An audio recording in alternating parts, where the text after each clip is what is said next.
Premièrement, c'est la fiche d'utilisateur et recherche d'utilisateur. C'est une seule fonction, mais il peut être séparé en deux. Je m'explique. Donc, premièrement, recherche d'un utilisateur, ça permet donc de bloquer un utilisateur pour certaines données. Je vais m'expliquer tout de suite. Les fiches d'utilisateur, c'est on va un peu voir comment on peut gérer ça et bien sûr, qu'est-ce qu'on peut bloquer. Dites-vous que je vais faire un peu les deux en même temps. Ouvrir le logiciel, donc comme d'habitude, ça c'est le logiciel. Comme d'habitude, code client et mot de passe pour rentrer. Encore une fois, ici, le dernier bouton qui me permet de faire un raccourci sur le bureau. Et donc, ça permet d'éviter à chaque fois de mettre son code client et son mot de passe. Donc, comment on fait pour créer un utilisateur? Pour cela, c'est très simple. Il faut aller dans table de référence, nouvel utilisateur. Pour le deuxième chapitre qu'on avait vu avant, c'est dans utilisateur. Donc, nouvel utilisateur, c'est pour créer un utilisateur.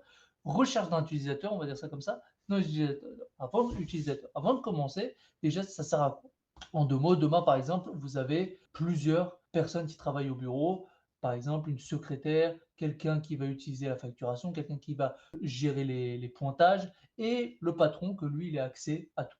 Comment on fait donc pour créer des utilisateurs? Par exemple, la personne qui va faire les pointages, pas forcément vous voulez qu'il voit la facturation. Ce qui fait la facturation, peut-être vous voulez pas qu'il voit les pointages ou qu'il voit pas le planning ou qu'il voit pas, par exemple, les clients. Où je viens de penser sinon, quelqu'un, par exemple, il y a une société où il y a plusieurs commerciaux, par exemple.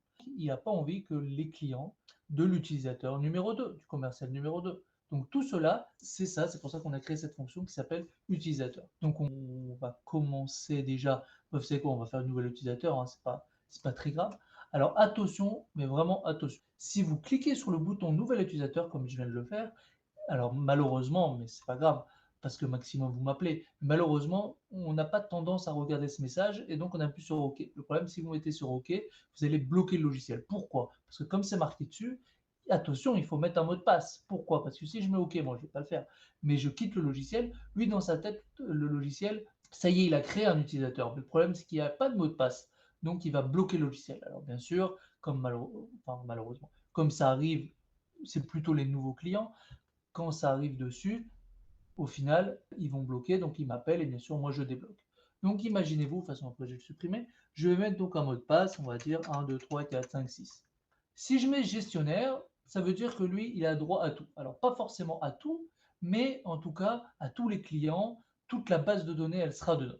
Par contre, si j'enlève gestionnaire, dites-vous que c'est plus son compte. Ça veut dire qu'en deux mots, il n'y a pas de client, il n'y a pas de salarié, il n'y a rien. C'est comme si qu'elle avait une nouvelle base de données. Bien sûr, tout est dedans, mais c'est caché.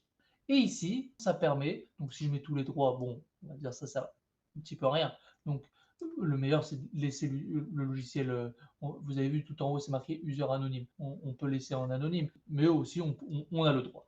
Par contre, si maintenant, vous voulez, donc par exemple, on est dessus, mais vous ne voulez pas qu'il a droit à la facture, alors vous pouvez désactiver. Et donc là, votre utilisateur, on va appeler ça comme ça, n'aura pas droit à la facture. Donc, bien sûr, on va mettre un nom.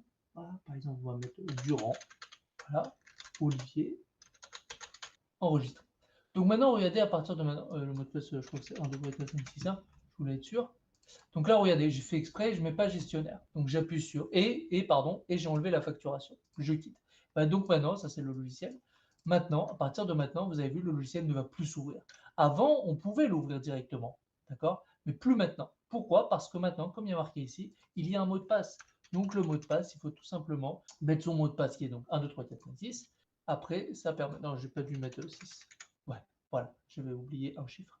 Et donc, vous avez maintenant le logiciel, il s'ouvre. Et regardez tout en haut, c'est marqué, c'est plus écrit anonyme, c'est marqué Olivier Durand. Donc, ça a bien fonctionné. Deuxièmement, vous vous rappelez, j'ai enlevé gestionnaire. Donc, quand je vais appuyer ici, vous avez vu, j'ai plus rien, j'ai plus de clients, j'ai juste Crédit Agricole. Alors, pourquoi j'ai celui-là? Donc, lui, j'imagine, c'est parce que c'est tout simplement un client qui est pour tout le monde. Bah, là, vous ne pouvez pas parce que il y a un seul utilisateur.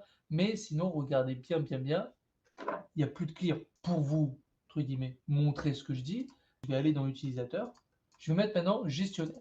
Bien sûr, là, utilisateur, là j'ai fait exprès, il est autorisé. Mais bien sûr, ici, droit d'utilisateur, si je l'enlève, comme là j'ai un seul utilisateur, c'est normal que je l'ai laissé comme ça. Et si vous désactivez utilisateur, j'aurai même plus droit d'aller dessus. D'accord? Là, je vais le laisser parce que j'ai qu'un seul. Hein. Voilà, donc là, j'ai fait ça. Voilà, gestionnaire. Très bien. Donc là, 3 factures. Je vais quitter, je vais rouvrir. Donc là, je mets. Parfait. Vous avez vu maintenant, j'ai 1033 clients. Pourquoi j'ai 1033 clients? Parce que je suis devenu gestionnaire. Donc voilà la différence avec ce petit bouton qui s'appelle gestionnaire qui permet d'avoir droit accès sur tous les clients ou pas. Qu'est-ce que j'ai dit? J'ai dit que j'ai enlevé la facturation. Regardez, quand je vais aller par exemple sur cette place Tabarot, vous avez vu, il est gris. Pourquoi il est gris? Parce que je ne peux pas regarder la facturation. Pareil ici, vous avez vu, c'est gris. Donc en fait, lui, il a accès à tous les clients parce que j'ai mis gestionnaire. Si vous ne voulez pas, vous enlevez gestionnaire. Il a droit au planning, mais il n'a pas droit, il n'a pas d'accès à la facturation. Donc ça a bien fonctionné. Et après, entre guillemets, j'ai pas besoin de continuer là-dessus parce que vous avez compris le système. Si demain vous ne voulez pas qu'il a droit au client, vous l'enlevez, droit du devis, droit du fournisseur, voilà, aux paramètres. Et surtout, si vous me dites oui, mais par rapport aux utilisateurs, comme je vous ai dit, vous avez juste à enlever l'utilisateur et enregistrer. Et il ne pourra pas, entre guillemets, avoir droit, supprimer un utilisateur, etc., etc. Voilà.